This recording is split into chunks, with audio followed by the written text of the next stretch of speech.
की इस सीरीज में हमने स्टार्ट किया है। सबसे पहला ये वीडियो बीएनएस से संबंधित, और बीएनएस के एक्ट या संहिता पे जाने से पहले ये अवधारणा हमें समझनी होती है कि व्हाट इज़ अफेंस, अपराध क्या है, अपराध की अवधारणा क्या है, मेंसरिया क्या है, मेंसरिया का कंसेप्ट क्या है, अपराध के विभिन्न आवश्यक तत्व क्या हैं। तो इन सभी क्वेश्चंस का आंसर हम लोग आज की इस वीडियो में करेंगे। और आप देख रहे हैं न्यायिक दृष्टि, मैं हूँ पवन।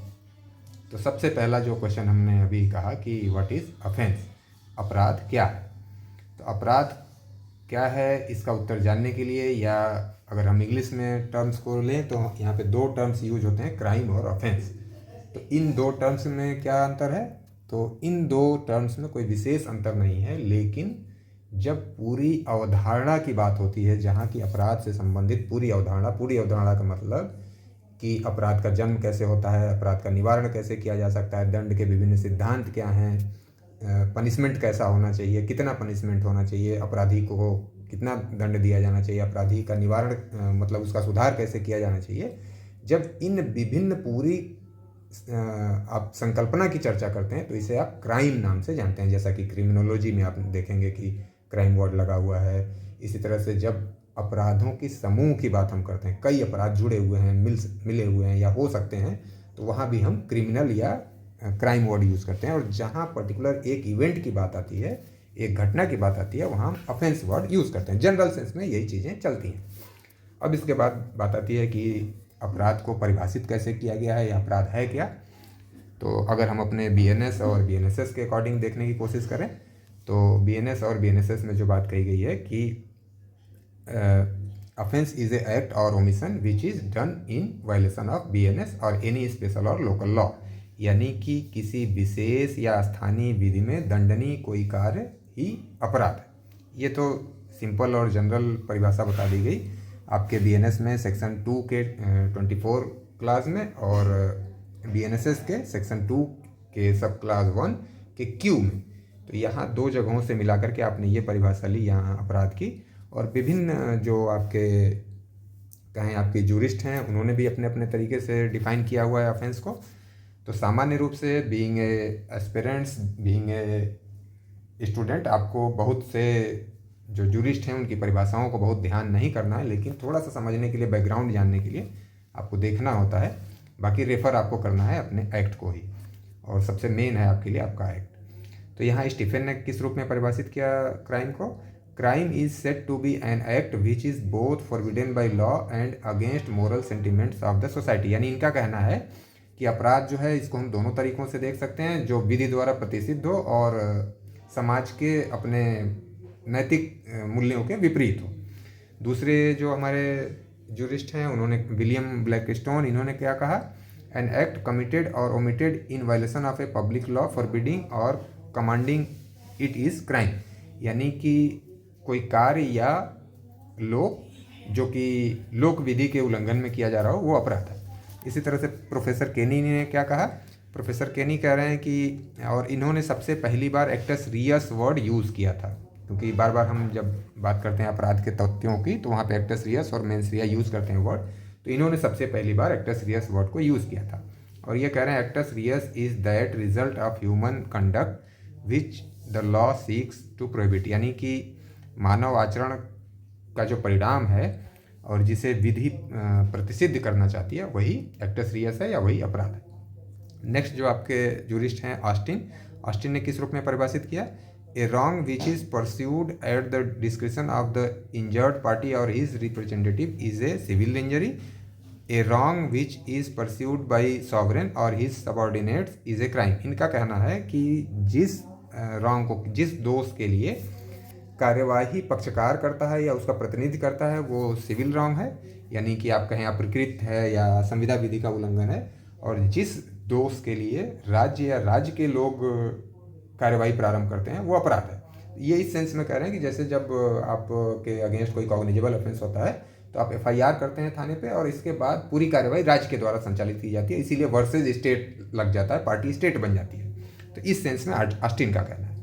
हुदा क्या कह रहे हैं? हुदा कह रहे हैं कि crime is an act that we consider worthy of serious condemnation the principles of law of crime in British India में ये बात इन्होंने लिखी थी।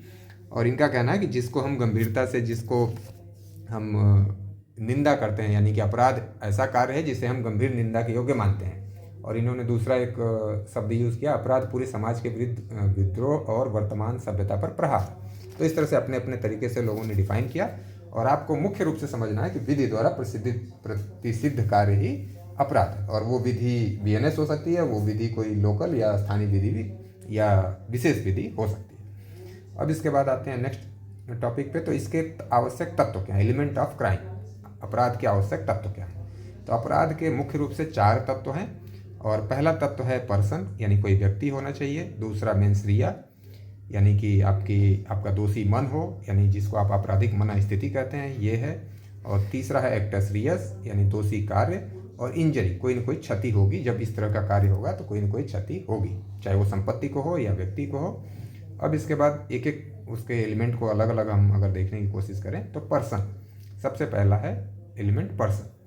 तो पर्सन में नेचुरल पर्सन भी आएगा और इसके बाद इसमें आर्टिफिशियल यानी लीगल पर्सन भी आ जाएगा। अब नेचुरल पर्सन की बात करें तो इसमें ह्यूमन बीइंग होना चाहिए। वो मेल हो सकता है, वो फीमेल हो सकता है, वो चाइल्ड हो सकता है। इवन अब ट्रांसजेंडर को भी बीएनएस में आपके जोड़ दिया गया है। और ये 2014 के नालसा वाले डिसीजन से ट्रांसजेंडर को जोड़ने की बात सुप्रीम कोर्ट ने कही थी, तो उसको फॉलो करते ही अब बीएनएस में इसको जोड़ दिया गया। और हम बात करें लीगल और जुडिशियल पर्सन की, तो इसमें company, association, body of persons इसमें आ जाएंगे। और यहाँ पे पहले माना जाता था स्टार्टिंग स्टेज पे, जब हम अपने आपराधिक विधि को इनेक्ट कर रहे थे, कोडिफाई कर रहे थे, तो वहाँ पे हमने माना कि कंपनी के पास माइंड नहीं है, no mind no mens rea. तो जब इसके पास मस्तिष्क नहीं है तो आपराधिक मन स्थिति ये क्रिएट नहीं कर सकता। और दूसरा कारण बताया गया कि इसके पास शरीर नहीं है, इसलिए इसको पनिश नहीं किया जा सकता। तो इन दोनों कारणों से, यानी मस्तिष्क भी नहीं है, शरीर भी नहीं है, यानी हम पनिशमेंट किसको देंगे। और उसके पास मन नहीं है, तो दोषी मन नहीं होगा तो हम पनिशमेंट उसको नहीं देंगे, क्योंकि उसका जो आशय है वो गलत नहीं है। तो इस आधार पे हमने कंपनी को बाहर रखा था। लेकिन बाद में एक अल्टर ईगो थियरी आती है कोर्ट के डिसीजन के बाद, और यहाँ ये माना गया कि जो कंपनी या कॉरपोरेशन है वो कैसे संचालित होता है, उसके डायरेक्टर्स के माध्यम से। इसलिए हम डायरेक्टर को पनिश कर सकते हैं और यहीं से फिर कंपनी को भी पनिश करने की स्टार्टिंग हो जाती है। Company is liable only for, लेकिन यहाँ पे कंपनी को केवल किन अपराधों के लिए लायबल माना गया, केवल चीटिंग, क्रिमिनल मिसएप्रोप्रिएशन और ब्रीच ऑफ ट्रस्ट वगैरह जो अपराध संपत्ति से संबंधित है, केवल उनके लिए। क्योंकि जैसे ही आप मर्डर वगैरह की बात करेंगे या किसी भी हिंसा वाले अपराध की या ऑफेंस की बात करेंगे, तो वहाँ फिजिकल वायलेंस केवल व्यक्ति ही कर सकता है और व्यक्ति के खिलाफ कर सकता है। तो इसलिए कंपनी को हम मर्डर या डकैती वगैरह के लिए लायबल नहीं ठहरा सकते। ये सिद्धांत आज की डेट में, प्रेजेंट टाइम में चल रहा है। अब इसके बाद मेंसिया का जो अपराध का दूसरा तत्व है, यानी ऑफेंस के जो एलिमेंट्स हैं, उसमें दूसरा एलिमेंट है आपका मेंसरिया। और इसे हम कंसेप्ट ऑफ मेंसरिया के नाम से भी जानते हैं। और ये मेंटल एलिमेंट है ऑफेंस का, यानी मेंटल एलिमेंट ऑफ क्राइम। तो यहाँ पे हम एक मैगजीन के माध्यम से इसको समझने की कोशिश करें अगर, तो एक्टस नॉन फेसिट रियम निसी मेंसिट्रिया। इसका मतलब है कि only act is not constitute offence until done with guilty mind, यानी जब तक दोषी मन के साथ कोई कार्य नहीं किया जाएगा तब तक अपराध गठित नहीं होगा। और उसी बात को फिर दोहराया जा रहा है, concurrence of actus reus and mens rea constitute criminal liability, यानी जब दोनों का समुच्चय होता है, दोनों शामिल होते हैं, कार्य और मानसिक तत्व, तब अपराध का या आपराधिक लाइबिलिटी उत्पन्न होती है। और इसका मतलब कि actus reus plus mens rea equal to offence और क्रिमिनल लाइबिलिटी। अब इस मैगजीन का या इस उत्तरदायित्व की बात कहाँ से उत्पन्न होती है, तो यहाँ एक मैगजीन फिर दूसरी है जो इसके पहले आई थी, actus me invito factus non est mens rea, यानी कि जो कार्य मेरी इच्छा के विरुद्ध किया जा रहा है वो मेरा कार्य नहीं है। तो जब मेरा कार्य ही नहीं है तो फिर उसके लिए मुझे पनिश नहीं किया जाना चाहिए। यही सिद्धांत से डेवलप हुई एक्टस नॉन फेसिट रियम निसी मेंसिट्रिया वाली मैगजीन। और यहाँ से ये सिद्धांत उत्पन्न हुआ कि जब तक कोई व्यक्ति दोषी मन के साथ कार्य नहीं करेगा तब तक उसे दोषी नहीं ठहराया जाएगा। यानी an act done by me against my will is not my act, यानी जो कार्य मेरी इच्छा के विरुद्ध किया जाएगा वो मेरा कार्य नहीं है। और एक इसका अपवाद है प्रिंसिपल ऑफ स्ट्रिक्ट लाइबिलिटी, जहाँ की हम दोषी मन न होते हुए भी व्यक्ति को लाइबल ठहराते हैं। तो कहाँ कहाँ पे, किस रूप में? और ये जो स्ट्रिक्ट लाइबिलिटी का प्रिंसिपल है, ये कहीं ना कहीं मेंसरिया वाले रूल को, कि मेंसरिया के बिना कोई ऑफेंस गठित नहीं हो सकता, उसी को रिलैक्स करता है ये। और इसमें एक केस लॉ है, इसमें important case MH George versus Maharashtra. तो इसमें उस व्यक्ति को लॉ की जानकारी नहीं थी और इस ग्राउंड पे वो एक्सक्यूज़ लेना चाहता था, लेकिन सुप्रीम कोर्ट ने डिसाइड किया कि नहीं, इस तरह के ऑफेंसेस में जो स्पेसिफिक ऑफेंस हैं, जहाँ की हमने मेंसरिया को शिथिल किया हुआ है, तो वहाँ पर्सन लाइबल होगा, चाहे वो उसका गिल्टी माइंड हो या ना हो, या वो लॉ को जानता हो या ना जानता हो। और इसी केस से एक बात और निकल के आती है कि आपको मिस्टेक ऑफ फैक्ट का लाभ मिल सकता है, मिस्टेक ऑफ लॉ का लाभ आपको नहीं मिल सकता है। तो इस तरह के कौन कौन से ऑफेंसेज है जहाँ मेंसरिया के अभाव में भी आपको पनिश किया जा सकता है? तो bigamy, kidnapping, miscarriage, offences against state यानी राज्य के विरुद्ध अपराध, गर्भपात, व्यपहरण और द्वि विवाह, ये ऐसे अपराध हैं जहाँ की आपको लायबल ठहराया जाता है विदाउट मेंसरिया। यानी पहले ही जो हम लोगों ने बात की कि मेंटल एलिमेंट ऑफ क्राइम है ये। अब नेक्स्ट जो एलिमेंट, ये मेंसरिया का एप्लीकेशन कैसे होता है इंडिया में या BNS में, तो अब उस बारे में ये बात की जा रही है कि application of mens rea in BNS। तो एक एप्लीकेशन इसका पॉजिटिव एप्लीकेशन है, दूसरा एप्लीकेशन इसका नेगेटिव एप्लीकेशन है। और पॉजिटिव रूप में ये कैसे एप्लीकेबल है, यानी mens rea as it is India में एप्लीकेबल नहीं होती है, जैसा कि इंग्लैंड। तो इंग्लैंड में मेंसरिया वर्ड यूज़ करके उसे यूज़ किया जाता है, और यहाँ हमने मेंसरिया वर्ड यूज़ नहीं किया पूरे BNS में। हम लोगों ने अलग अलग शब्दों के माध्यम से उस मेंसरिया के क्रक्स को यूज़ किया है। तो किन किन शब्दों के माध्यम से? Intention, knowledge, voluntarily, dishonestly, fraudulently, negligently, rashness, इस तरह के वर्ड्स को हमने यूज़ किया है। और निगेटिव वे में कैसा यूज किया हम लोगों ने? जनरल एक्सेप्शन के रूप में यूज किया है। जनरल एक्सेप्शन की मतलब जहाँ मेंसरिया आपके पास नहीं होगी वहाँ पे आपको लायबल नहीं ठहराया जाएगा, वो व्यक्ति ऑफेंस के लिए लायबल नहीं होगा।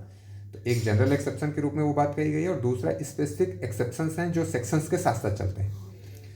अब इसके बाद उसका तरीका क्या यूज़ किया गया है?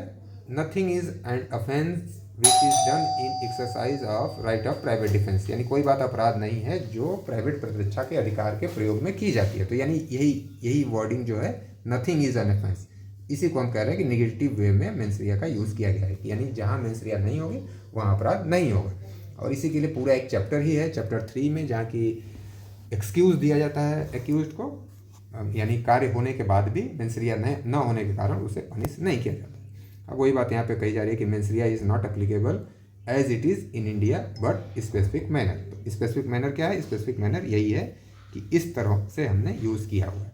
अब नेक्स्ट आगे, यानी तीसरा एलिमेंट जो ऑफेंस का है, यानी एक्टस रियस, और इसे हम फिजिकल एलिमेंट ऑफ क्राइम के नाम से जानते हैं। यानी एक मेंटल एलिमेंट हो गया मेंसरिया के रूप में, और एक्टस रियस हो गया उसका फिजिकल एलिमेंट जो कि दिखेगा, जिसका प्रभाव उत्पन्न होगा। क्योंकि मेंटल एलिमेंट जो आपको दिखाई नहीं दे सकता, जिसे आप पहचान नहीं सकते, उसका आभास आपको नहीं हो सकता, केवल कार्यों से आप अनुमान लगाते हैं, या उस व्यक्ति की बात सुन करके आप उसका अनुमान लगा सकते हैं। तो इसे हम रॉन्गफुल या गिल्टी एक्ट या ओमिशन के नाम से जानते हैं। यानी एक्ट, आपके BNS की सेक्शन 1 में एक्ट को डिफाइन किया गया है, तो यहाँ एक एक्ट होगा या एक्ट की सीरीज होगी, तो यानी सभी कुछ यहाँ पे शामिल हो जाएगा एक्ट में।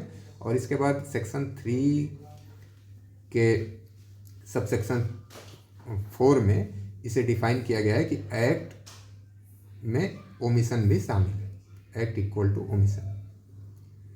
तो यानी कि जहाँ जब भी बात आएगी एक्ट की, तो वहाँ पे ओमिशन ऑलरेडी उसमें शामिल मान लिया जाए। अब इसके बाद human activity is done to achieve something, यानी कुछ प्राप्त करने के लिए मानव द्वारा जो एक्टिविटी की जाती है उसी को हम कार्य के रूप में जानते हैं। Breach of duty is called as omission, यानी आपके ऊपर कोई उत्तरदायित्व तो निर्धारित किया गया है विधि द्वारा और आपने उल्लंघन किया उसका, तो उसे हम लोक मानते हैं, और वो लोक भी कार्य के अंतर्गत आ जाता है। Only wrong contemplation is not offence itself, यानी केवल आपके मन में कोई गड़बड़ी चल रही है, कोई आप चिंतन मनन कर रहे हैं अपराध के बारे में, तो इससे अपराध का गठन नहीं होगा, कोई ना कोई बाह्य कार्य होना आवश्यक है।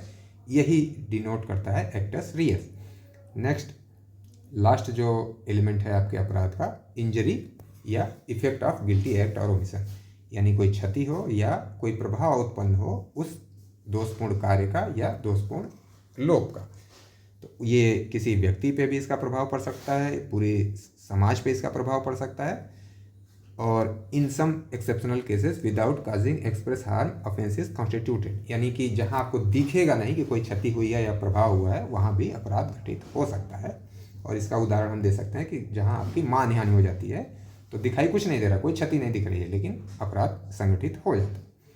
अब इसके बाद यहाँ तक हम लोगों ने कंप्लीट कर लिया ये टॉपिक आपका कंसेप्ट ऑफ क्राइम।